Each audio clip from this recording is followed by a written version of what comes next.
What's up, Drew? Good afternoon, everybody. Happy Saturday.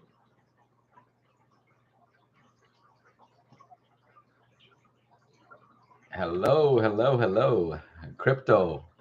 That's the familiar name. Hello, good to see you. Yes, it is a very beautiful day, Drew. I was just outside watering the garden this morning. Man, it is nice. Very, very nice.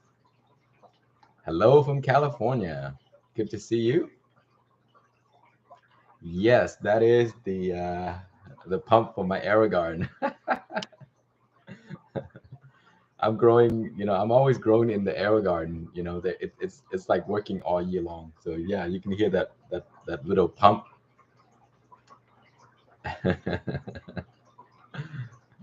Crypto. So you must have an air garden as well. So that's why you recognize the sound. Connie, hello. Cody, we're basically neighbor, my friend. Hello from Texas. Good to see you all. GTF. What's going on, my friend? Yeah, good to have you guys here. Happy Saturday. It's a beautiful day outside. The garden is amazing right now, guys. I wish you guys can see it. Maybe I should upload a video on what my garden look like right now. My pear trees are beautiful right now. It has a lot of blooms. You know what? I actually just took a picture. I'm gonna show it to you guys. This is my pear tree right here. See that? Isn't that beautiful? Yeah, I love taking pictures of pear flowers this time of the year. Pear blossoms are just as beautiful as cherry blossoms, guys. So if you like cherry blossoms, I used to live in DC, so every season when there's cherry blossoms, I go down there and see them. And there's a few good places in Seattle also, and where I used to live as well. But now I grow pears because I don't have cherry blossoms here. So I grow pears, and the flowers are just beautiful. Yeah, Alexis Marie, you should grow, like fruit trees that has beautiful flowers. I mean, like peaches. Peaches has really beautiful flowers. I mean, if you don't like peach, you can grow like nectarine. Plums have really beautiful flowers, but I love pears though. Asian pears, they produce some of the most beautiful flowers. But the thing is, they only last for like, a week or two, and then they're gone. So you got to capture them, as soon as they open, like right now. There you go, Cody. Your peach is in full bloom right now. Peaches are just beautiful, right? The flowers are just so nice. Yeah, it would be nice if they blossom all year, but you can grow different type of flowers. Like for example, let's see, camellias. They flower sometimes in the wintertime. uh there's certain varieties that do that flowers in the wintertime, or like before anything came out. So like in March, where it's still pretty cold, you get flowers already from a certain camellia varieties. Eddie, good to see you. Have I tried limes? Yes, I grew limes for 2 years, and it got to a really big tree. And then I forgot to move it inside, and then we had that snowstorm in 2020 that killed my lime tree. So that I was very sad about that one. The tree was pretty big. Alex, good afternoon, my friend. Yeah, so right now, it's very odd this year because I think spring is a little later for us. Usually, by late March, we get, pretty warm temperature. But this year, like right now, the temperature is still pretty cool in the morning. And so my pears are a little bit delayed. Usually they're like in full bloom at this time, but right now they're just starting to break open. So yeah, this year's the trees are later, which is okay. I don't mind it. I get to see the blooms, in April. Pepper plants are ready to be transplanted. I haven't had time, so I've been a little bit lazy. So I had them in little containers. Oh yeah, guys, I brought something to show you guys. Here's my newest project right here. You see? I just crossed this one. Isn't that cool? So when I do crossing projects, I grow them in small size like this, and I have two of them, and then I just take the pollen and cross them, and I get here's I tag them right here. So this one here is a cross right here. But look at this. It's just a small plant, and look how many fruits there are. And I actually pluck a few off because I want to make sure that this one took. But yeah, pretty nice. So yeah, you guys should, if you do crossing project, I recommend doing, you know, small containers, because when you grow them inside, you can control the temperature, because inside, it's like around 73 to 75 degrees, and that is like perfect temperature for peppers. And you can cross them, yeah. You need to do a multi-grafted citrus video. You know what? I should, but I have a multi-grafted apple and pears. So if you haven't seen that, you should check it out. Cheers, guys. Happy Saturday. Beautiful day. Aaron, my friend. Good to see you here, my friend. Aaron is Mr. Admin on Pepper Lovers. Very popular guy. Amazing guy. He sends out seeds to so many people. Mike. Good to see you, Mike. How is the hydroponic lettuce doing? Oh man, my hydroponic lettuce is doing amazing. Let me see if I can show you a picture. I just took the picture a while ago, but my lettuce is just crazy. Oh, here we go. It's just a small video. You see that?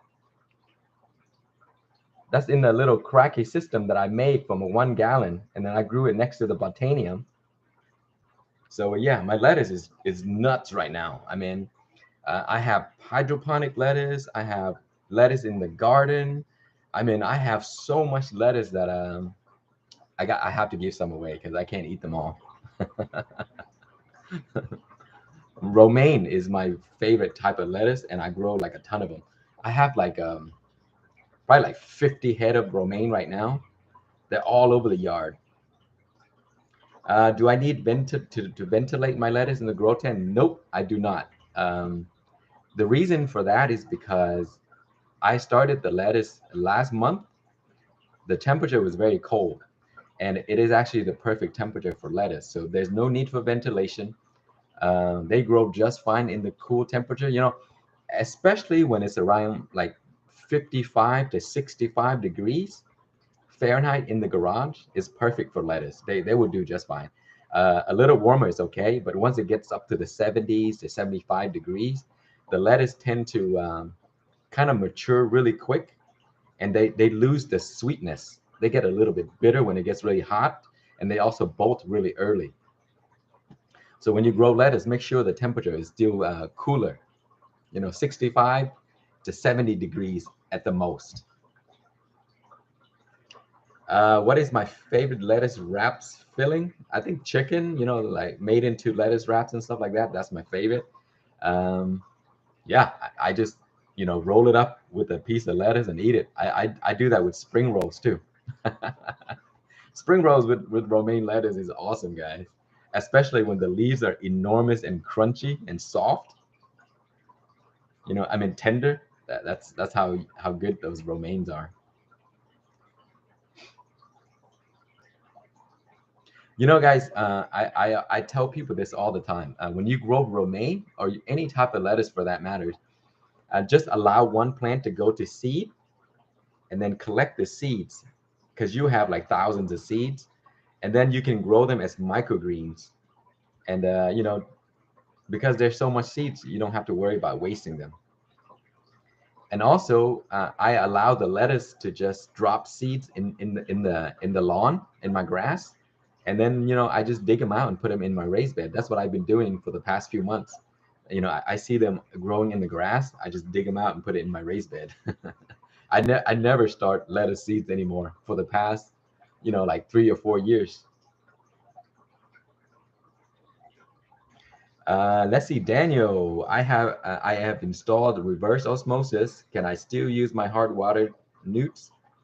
When you use reverse osmosis, you have to use a different ratio of your nutrients. It'll tell you on the back of the label.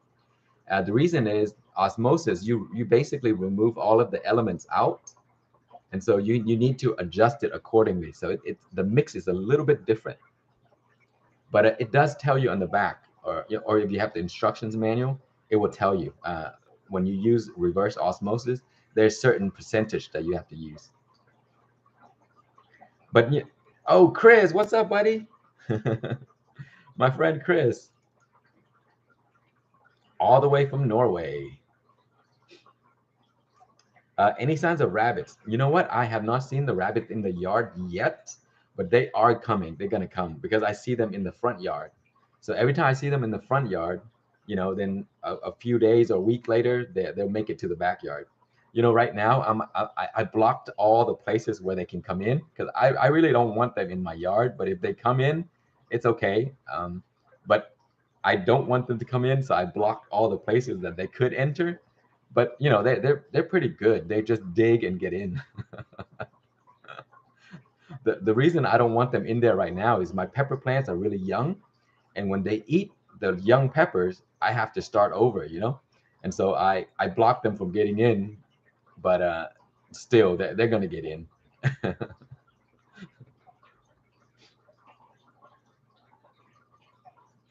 Oh man, coyotes visiting the backyard. That's crazy. You have to watch your pets, man. Those coyotes would take them off. What is my favorite peppers? I have so many, but at the top of my head, I'm looking over there on my grow stations. Is the Kangstar White Tie? That is my favorite. Oh yes, and the lemon starburst, of course, is always my favorite.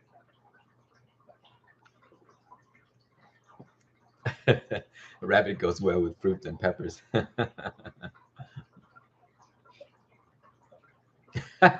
Robert has a pepper eating chihuahua. Oh man. Chihuahuas, they're so small, but they think they're really big. That you go into somebody's house with a Chihuahua, they'll let you know they're there. They bark like crazy.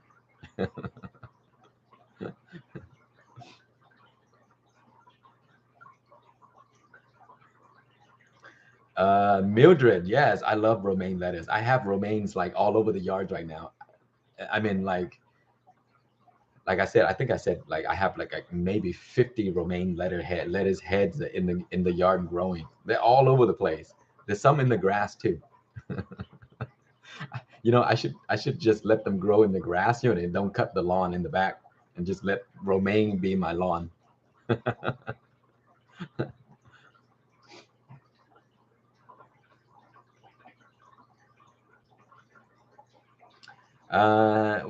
Is the white hydroponic tower worth it? I've been thinking about getting one. I'm not sure. I mean, how much does it cost? Is it like $800 or $1,000 or something? I forgot how much it is. I've seen those towers. They look pretty interesting. I was like, they're kind of expensive. Yeah, they're pretty expensive. I don't know if they're worth it or not. I guess if you put it at the top of your house or something or somewhere, and then you just grow lettuce for all the time. I think eventually it'll pay for itself. But it is pretty pricey. I usually just build my own hydroponic systems for like $50 or less, and I'll grow $50 of lettuce in like a month or two. Yeah, I think a few people replicated the system. So all it is it's just a tower, right? And you need a water pump. The water pump would push the water up, and then the water would drip down, and it cycles like that. So it's very easy to build if you want to build one. Yeah, lettuce in Ziploc bags. You've seen my videos. I mean, it's so easy. You don't have to build. I even grow lettuce in the water bottle too. I wish I had a picture to show you, but I mean, I've grown lettuce in every way possible, like water bottles, coffee, containers, baby formula containers, aero garden, those totes, yeah, all kinds of stuff. Lettuce are just so easy, guys.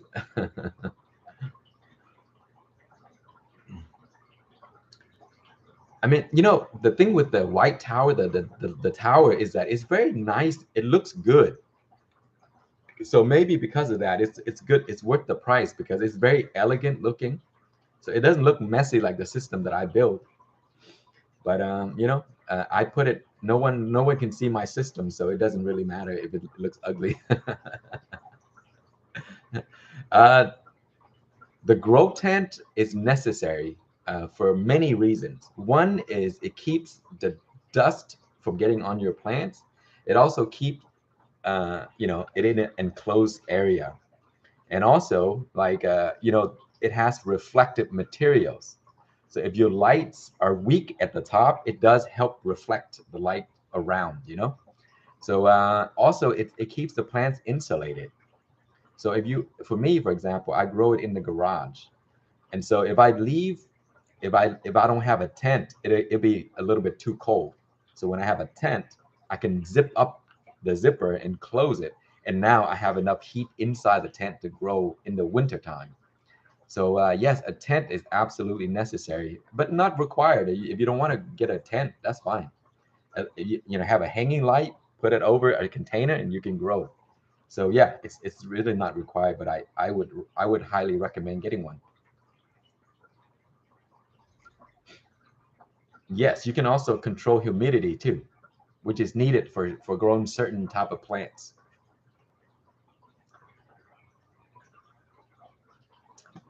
So yeah, there's many advantages to the tent. Also, with the tent, it does have those hanging thing, so you can hang your lights too. So that's a cool thing.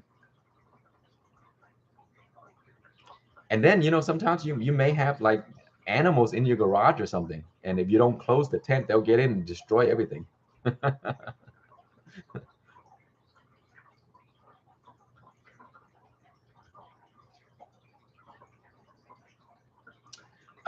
Yes, I do grow Japanese melons, and I actually have the seeds ready to start soon.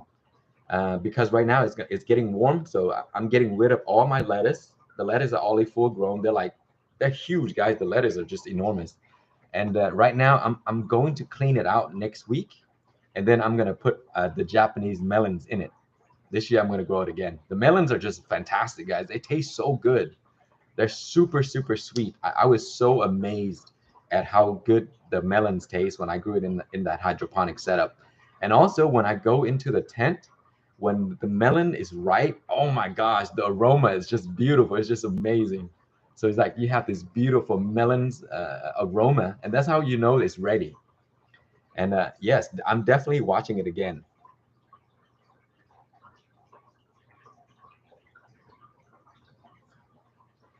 Yeah, Clay, I do a lot of crossing. I just show people. Here's my newest cross right here. You see? I tag it. So when I cross peppers, I usually grow them in little containers like this, two of them, and I just cross them.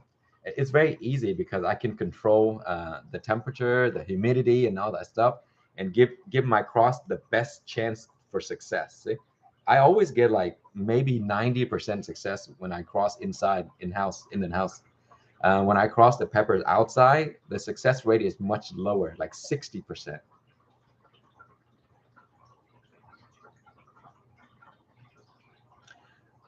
Oh, you guys. Oh, talking about kumquats, I just harvested some right here. It's so funny, Don. Look, these are called the miwa kumquats. There's two kinds. There's the miwa and gosh, I forgot the other name.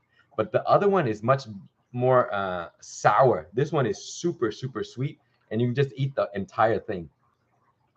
You eat the skin. The skin is actually the best part of the kumquats.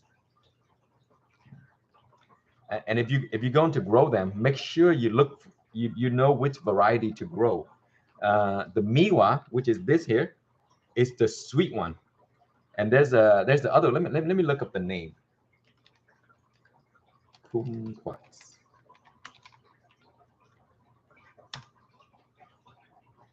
Oh, there you go. Miwa and Nagami. Yeah, that's it. That's it. There's two kinds, the Miwa and the Nagami.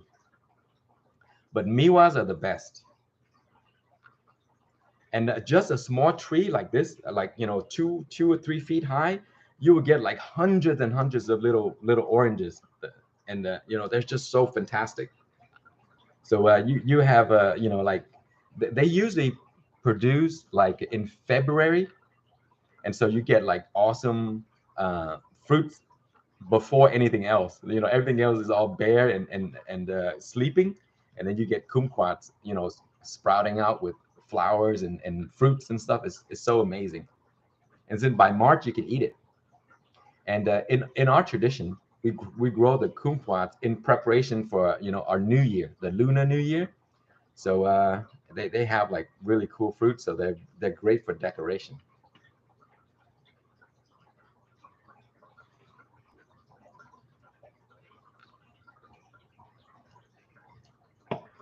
Chris, thank you, my friend. Yes, make sure you hit the like button. Support the videos, guys. Yeah, GTF. If you bought a kumquat tree and it's sour, that means you have a different kind, a different variety. Make sure you get the Miwa, Meiwa. That is the sweet one. The thing with kumquat is they do have seeds, so when you eat them, you got to spit out the seeds.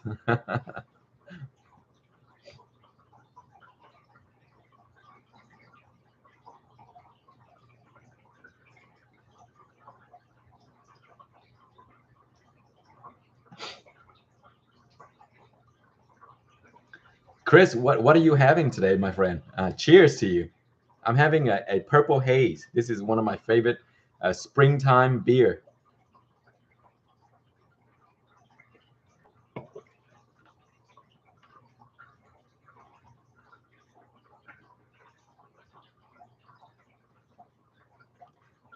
The thing with the kumquat is if it's sour, you just eat the rinds. Eat the rinds. The rinds are really sweet, but the inside is where it gets sour.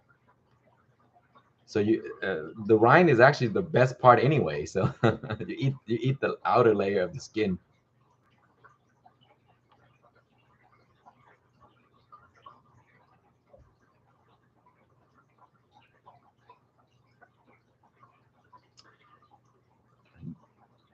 Wow, 25 trays of microgreens, huh? Wow, that's a lot. I usually grow microgreens one tray at a time because that's enough for my whole family. If I grow for my extended family or my other friends and stuff like that, then I'll grow like 3 or 4 trays.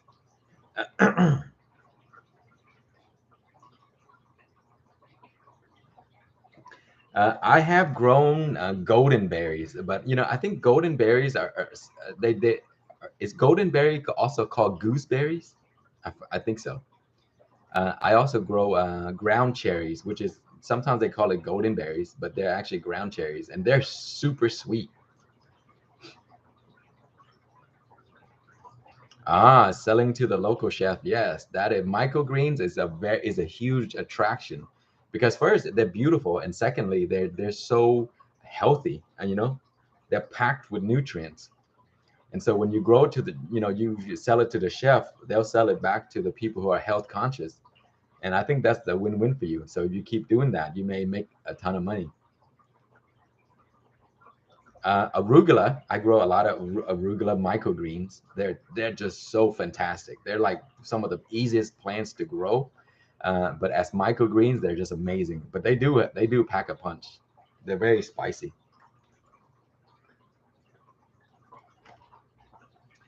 Okay, let me see if I missed any questions for you guys.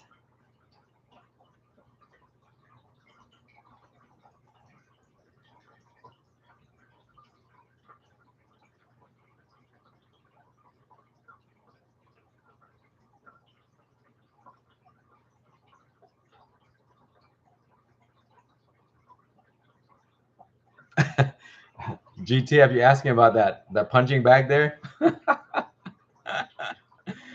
Oh man, yeah, I use it. I've been lazy lately. I used to be very, very active before kids. I go cycling 3 times a week, running all the time. And now when I have kids, I slow down, so I put on a little bit of weight. I got to get back into it. Gardening helps, guys. I used to. The doctor said I need to, lose a little bit of weight a long time ago, and also eat healthy. And so I started gardening and eat vegetable from the backyard. It did improve my health a lot. So I think it improved overall. Like mentally, it helps you, and also when you work in the garden, you feel very relaxed. So all of the stress would be gone. And also when you grow these plants, you eat them, they're very healthy for you because you know exactly what you put in it, you know exactly what you grow. So most of the time it's just all organic stuff. It's naturally grown, and so it's some of the best type of plants you can grow. And also when you grow them yourself, you pick them at the most optimal stage. And so that's why garden vegetable always tastes better than when you buy them in the stores.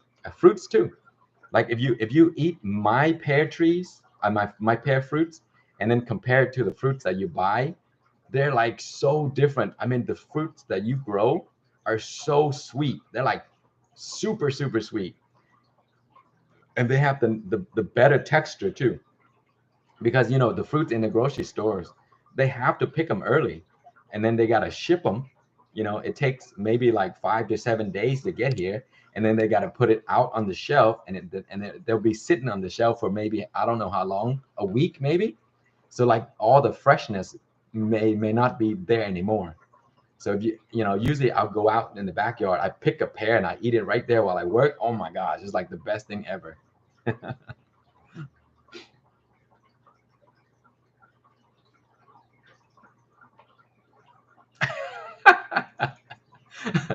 Don want to see a high kick. Hey, Don, I watch a lot of UFC. That's like my thing. I used to watch UFC way back. When they have like bare knuckles.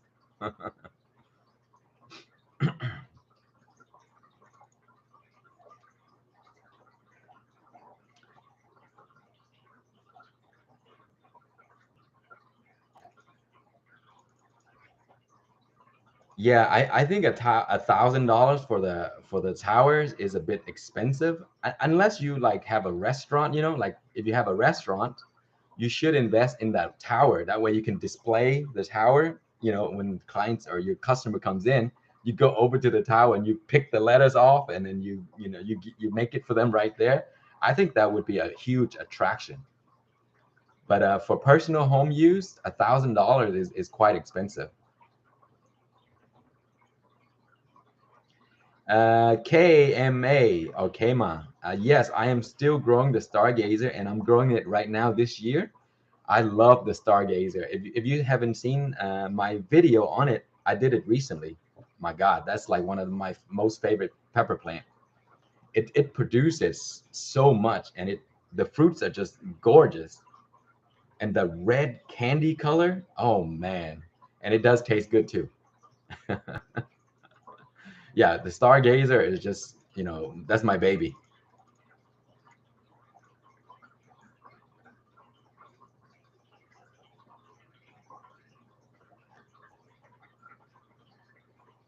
Chris, that is amazing, my friend. 15 pounds. That's awesome. And you're right. Eat more vegetable and eat them from your own garden is the best thing. It does. Once you tried growing something and you become successful at growing it and you eat it, it's very rewarding. And also it's gonna motivate you to grow more things. So yeah, get out there, get your hands dirty, dig some soil. you know um a lot of times the wife is like, hey, your hands are always dirty and stuff like that. Why don't you wear gloves in the garden? And the funny thing is, if you're a true gardener, you love to get your hands in the dirt. You don't want gloves. I just like my hands in the soil and everything. I don't know what it is about it. I don't like to put gloves on, but sometimes I have to because I got to get back in and get the babies and stuff.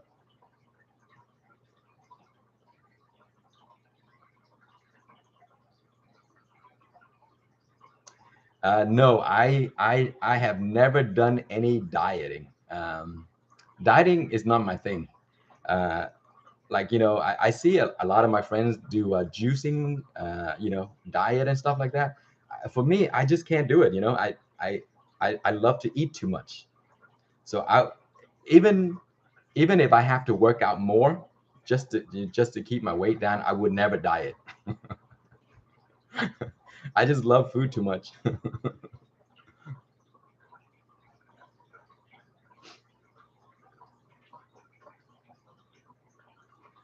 Yes, I still grow the misery sweet and the sweet misery. Those are awesome too. Man, they're spicy they look so, they don't look very spicy, but they are crazy spicy.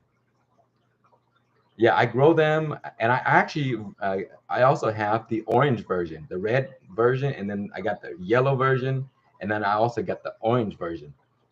So I need to grow those again. They're very pretty.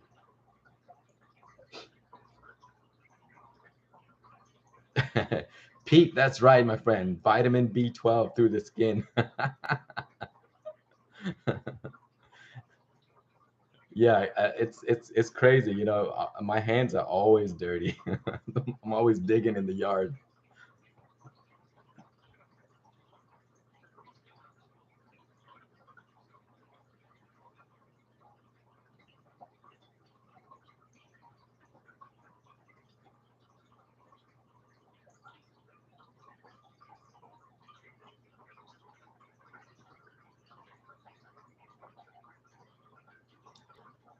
Oh man, Drew, have a good day, Drew. 100 pepper plants. Oh man, Drew is just going at it. That's crazy. 100 plants is a lot of work. I can't wait to see your pictures, Drew.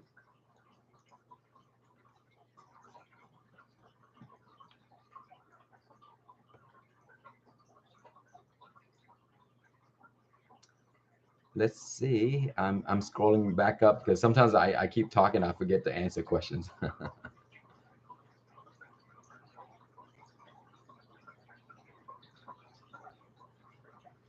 Any new projects coming up? Something about garden. I do have a bunch of projects coming up. Let's see. I just showed this. This is my newest project right here. This is my newest cross. And then I also have my pears, which is I do a bunch of grafts. Like I'm making a fruit salad tree. That's a fun project. And I think this year I'm gonna make a fruit salad pepper tree or pepper plant. So I'm gonna graft a whole bunch of stuff on it. So we'll see how that works. So that is another project of mine. Drew's back is hurting, man. I'm sure, Drew. 100 plants is a lot of plants, my friend. Well, you have a lot of space then, huh? I wish I could grow 100 pepper plants. It's just I don't have enough space for it, so I limit myself down to like maybe 20 something plants. Yes, Aaron, the return of the Franklin pepper tree. I'm planning to get like a bunch of fruits on it this year, all different colors, all different shapes and sizes, and all different varieties on it. How do you treat pepper plants with aphids? Neem oil and soap. That's usually how I treat it. So here's the key. You of course you got to move that plant out of the rest of other plants just in case they jump over. And if you have just a minor aphid problem, just spray the leaves all over, up and down, everything. Make sure they all make contact with neem and soap. Up, like, and then keep it out of the sun. And then 3 days later, spray again, and then you should be done. If you have a huge infestation that is just beyond, the normal spray, strip all of the leaves off, and then spray it, and then that should be fine. The peppers will come back in no time. It's better to cut those leaves off because they're damaged by aphids anyway. And if you leave them, they look very ugly. So just cut those off. Make sure the tree is kind of bare, and then you treat the plant, and then they should come back to normal. The reason a lot of the times when you get an infestation of aphids is because you over fertilize.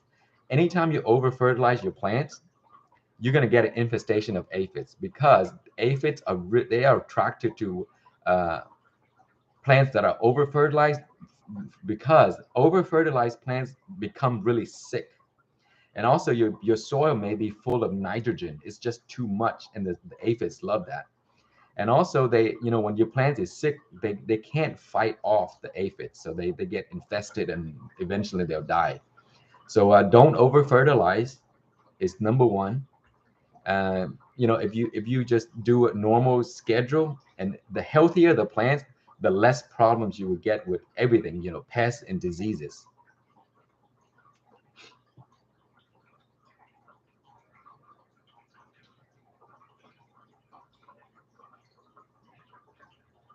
All right, crossing wild grape with garden grapes. I think that would be interesting, because the wild grapes, they're really hardy, and you may get, like a hardy type of grape that tastes good.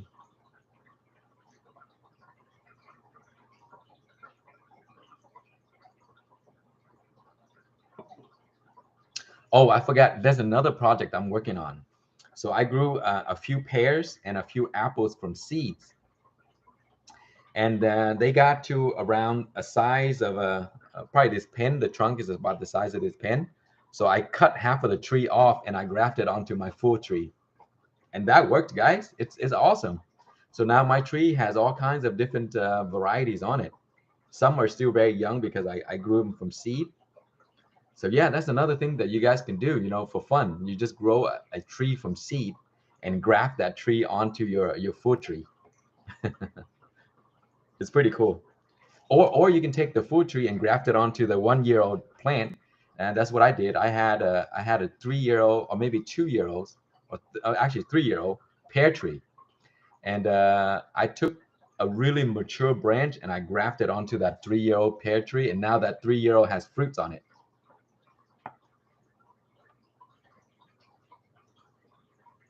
Yeah, aphids are really easy to get rid of. The best thing to do is, first of all, spray them off with a jet water. You can spray them off easily. They just fall off, and then after they fall off, then you can treat them with the soap and neem oil, and that should get rid of most of them.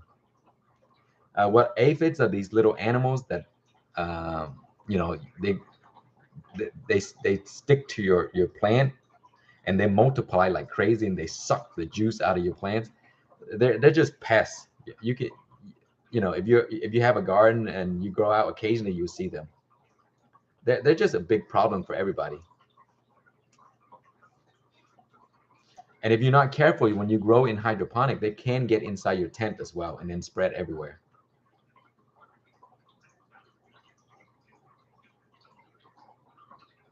No, in the stores, you're not gonna see aphids in the store bought foods.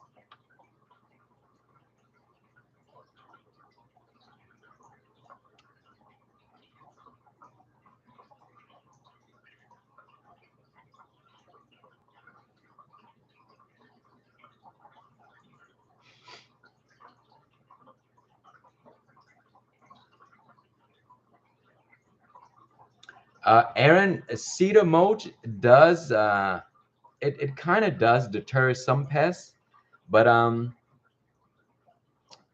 that I've used cedar mulch around my tree before, and I think one thing I usually worry about is cedar could carry like diseases for my pear, because it had, the cedar rust is one of the problem. I'm not sure it can come from mulch or not, but I'm usually careful when I use cedar and mulch.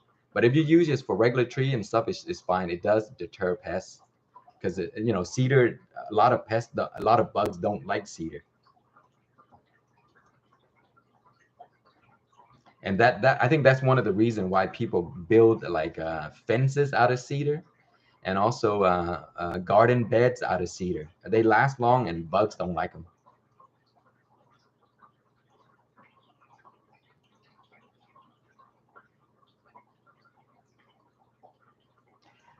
Yeah, if the aphids avoid your plant, that's because it's a healthy plant. they usually go to the weaker plant. And also they do have preferences. There's certain priority that they go to. Like for example, if I grow lettuce, like romaine lettuce, next to a radish, the radish gets all the aphid. The lettuce gets zero. The aphids, they don't really like lettuce that much. If there's something else in there next to it, they'll go to that instead of lettuce. Also, I grow radishes next to my peppers too, so that the aphids will go to the radishes first. So I use them as like sacrificial plants because they grow so fast and so easy. And so I use them for that reason. I just grow them next to my peppers.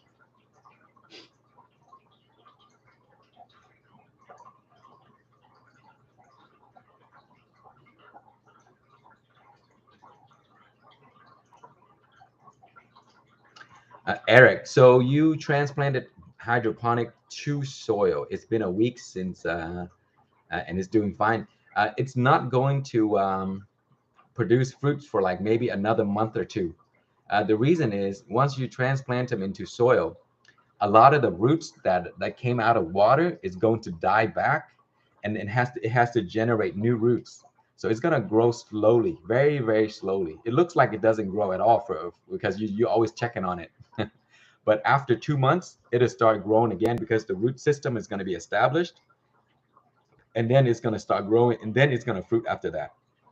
So you got to wait. I would say 2 months at least. But the thing is, after the 2 months period, it grows very fast because it's already a mature plant. And I actually have a few right now that I'm doing that with. I took it out of hydroponic and I put it into soil.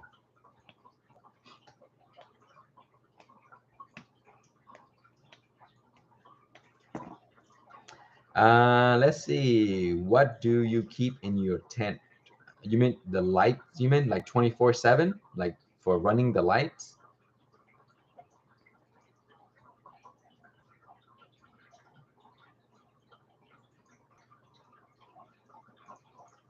Yeah, Don, that's right. You're right, my friend. They hate aphids do hate like mint and rosemary. I love rosemary, by the way. And they don't like basil either. Yep, you're right.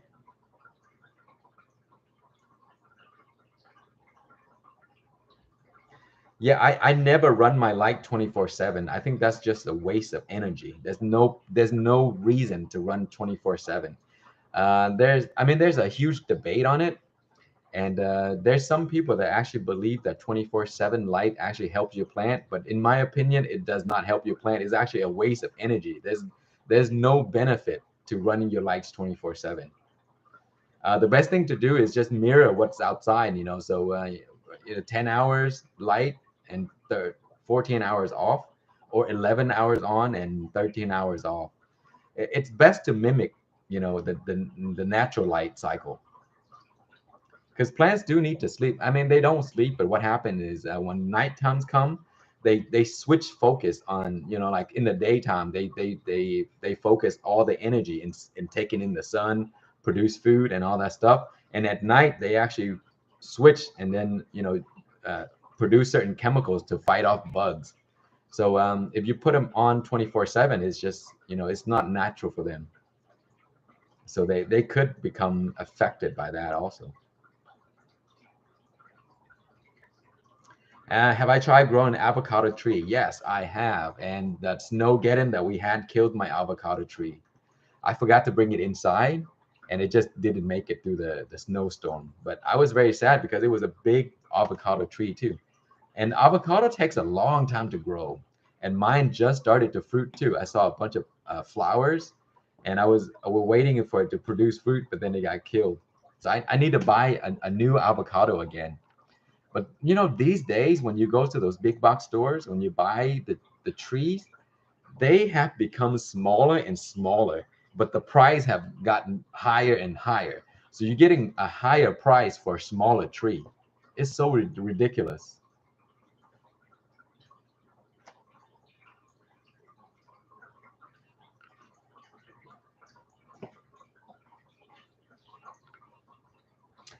Let's see. Angel, what do you think about growing a bunch of peppers around 15 seedlings in one pot, 7 to 8 gallon? It's not a good idea, my friend. 15 is just too much. 7 to 8 gallon, you should only put one plant because pepper plants get very big. The more space you give it, the bigger the plants will get. If you put 7 or 8, what they do is they fight each other for space. A few will die, and then they have to share resources. So you won't get any fruits from, you get like maybe 1 or 2 fruits, and that's it. And they're just constantly fighting each other. So the bigger tree will just it will shade out the weaker one, and then from the 7 to 8, the 15 plants, you may end up with like 2 plants that grow big and everything stays small and sick. So if you have 7 to 8 gallon, one plant is what you should do. But two if you want to squeeze it in, but that's already too much.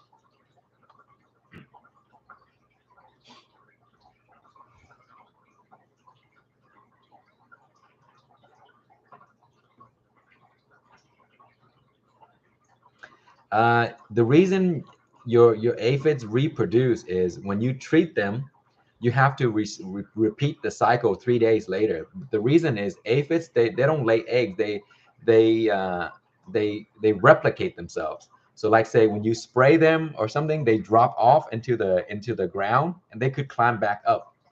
So what you should do is you spray it, and then you know keep your plants out of the sun if you can, and then a day or two later spray again, and then a day or two later spray again, and then that's it.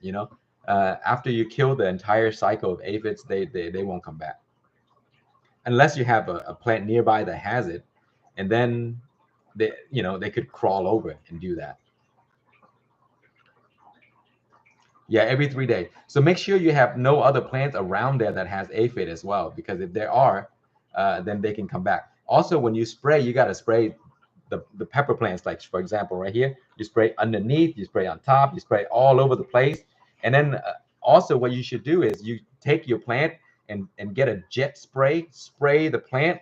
Just spray it, and that also shoot the aphids off of your plant. And then when you treat it, there's only a few left to treat. But make sure there's no aphids around other plants because they can come back. And also again, like I said, don't over fertilize your plants. When you over fertilize your plants, you're basically inviting the aphids to come.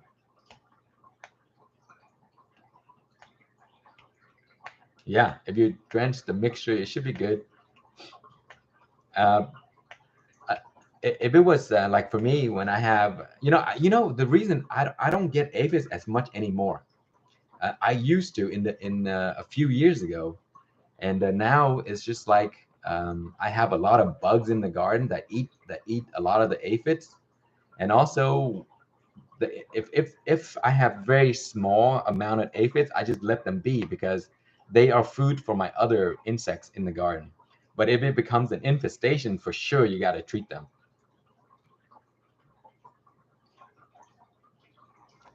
uh, Chives, yes, chives, onions, garlic, rosemary, all those kind of herbs that have really nice smell. The aphids hate them. So if you plant them nearby, they try to avoid that area. But it doesn't always work. It does deter them a little bit, but it's not 100%.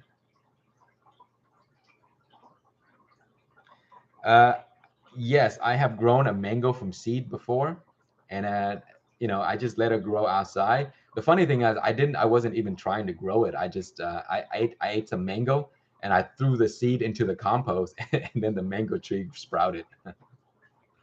Chris, talk to you later, my friend. Thank you for joining me. We should talk soon and do a live together.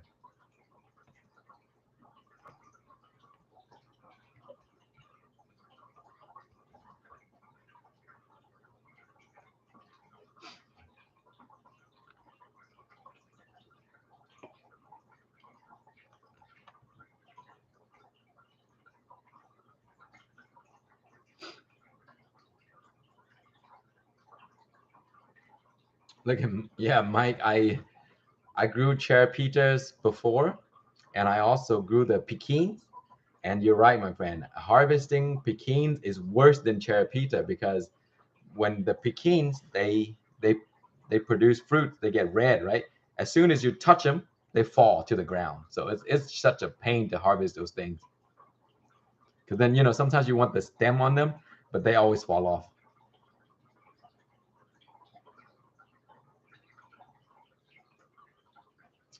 Awesome, Chris. Well, maybe we'll try next week or something.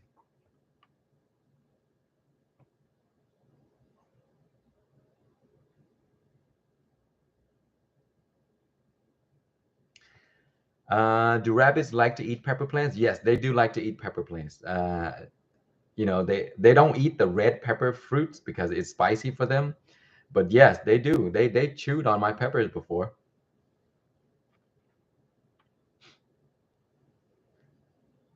The it's really hard to guess what they're gonna eat because sometimes they'll come to the garden and they only eat the grass. They just chew on the grass and they go on with their ways. And then sometimes they go into the garden, they'll eat like your peppers. So yeah, they've chewed a few of my peppers before. That's why right now I'm trying to block them from getting into the garden because my pepper plants are really small. But once the plants get really big, then the rabbit is not a problem for them. They're only problems for small plants. Yes. Yes, you're right. The birds will get to the cherry. The birds they actually like the red pods more because when I grow peppers that are different colors, uh, the birds don't eat the different color ones. They only eat the red ones. So I have like my super pekins that I bred, and then I was waiting for seeds to come out so I can collect it and save it, and then the birds always get them before I get them, and so sometimes if I don't want the birds to eat them, I put my plants in a little bag, like a mesh bag, so the birds don't eat them.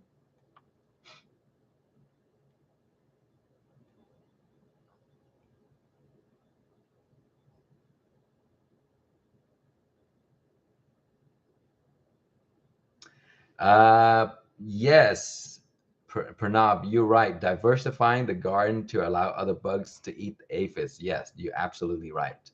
You should grow flowers for the bees, and then you can grow vegetables. You can grow other herbs and stuff like that, and a bunch of different kinds. That's my garden has all kinds of different plants, and so I have a lot of like lacewings. Lacewings they love to get onto my pear trees right now, and then you have these parasitic wasps that always eat sting the aphids, and I have a lot of those.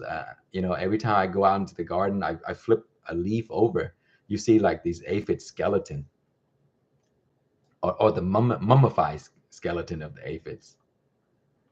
And also the wasps, those big looking wasps. I think they're called paper wasps or something. They're all over my garden right now, and those wasps will take care of the caterpillars for me.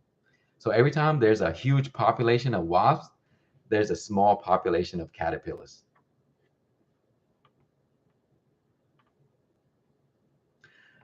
No, not all of the flowers are edible, but you can grow edible flowers.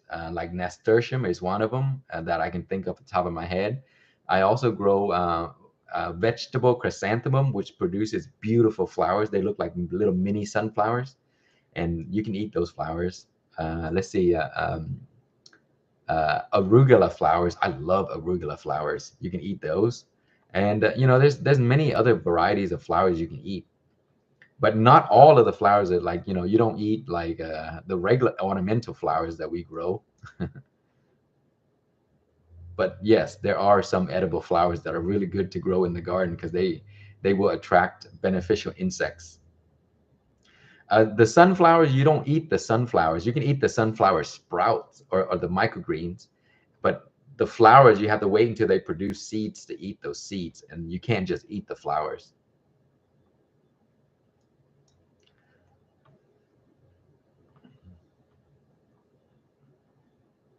Yes, you can eat sunflowers microgreens. I grow those all the time. They're actually pretty good.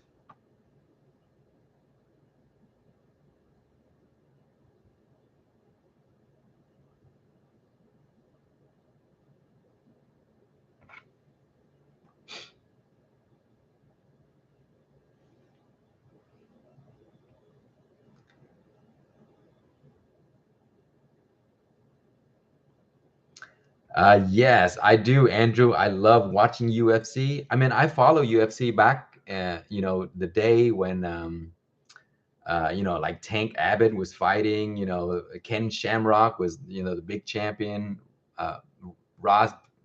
I mean, there's all those guys back then. So, up until recent, I kind of not watch it as much because it's almost like so dramatic right now, Uh, like right now it's almost like wrestling. You got to create your own drama in order to sell pay-per-views.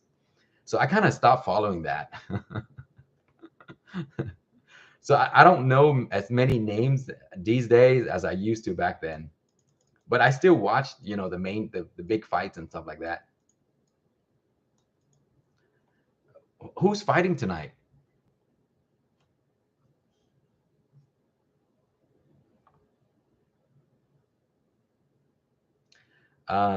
Hydroponic potato. I did try hydroponic potatoes. I didn't have big success, but I get really small potato. Maybe I can try that again.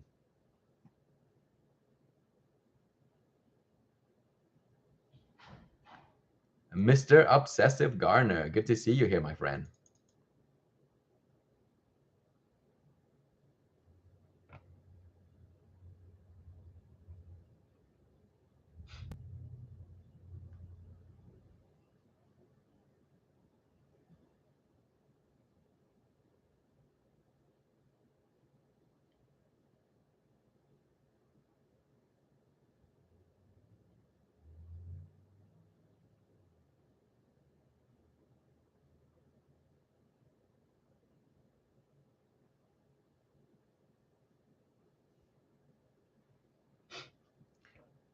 Yes, arugula does have a peppery, spicy flavor. It's actually pretty good. It's a little bit peppery.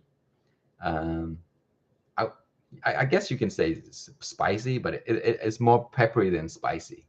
Like radish too. Radish has that peppery, spicy taste. Radish is a great plant to grow. You can eat like, the leaves, the bulbs, and the plant, and then the flowers too. So when I grow radish, I actually grow them for the pods. When before they produce seeds, they produce these seed pods, and when the seed pods are young, they're actually really good. You can pickle them, you can eat them raw, and they taste awesome.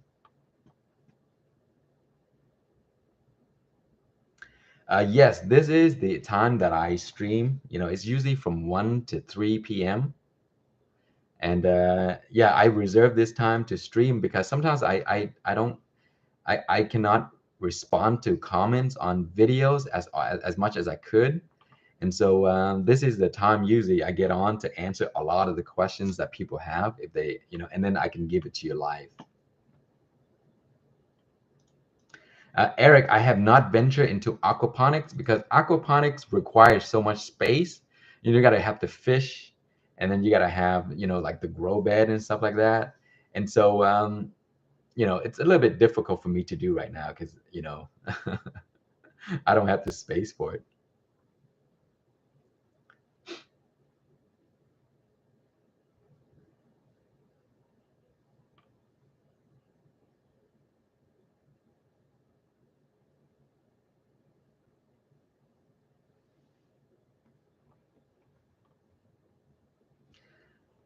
Let's see. What are the most used for herbs, you'd say? The most used for herbs.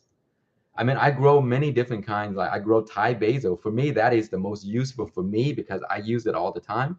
But I would say sage. I love sage because they smell good. You can cook with them. I can dry the leaves to use in tea. And so sage is something that I grow all the time. And then rosemary. I think rosemary is one of the best underrated herb that you can grow because they smell amazing. And then you can extract the oil and stuff like that. And then you can also use it to treat pests too. And then you can cook with it, you can dry it, put it in tea, and there has so many uses. And they're very, very hardy, so they're like perennial for me. Actually, no, this year they got killed because we had three freezes that killed my rosemary. But other than that, they're very hardy, and you can propagate them. So before the rosemary died, I took a branch and I propagated it, so I still have the same plant again.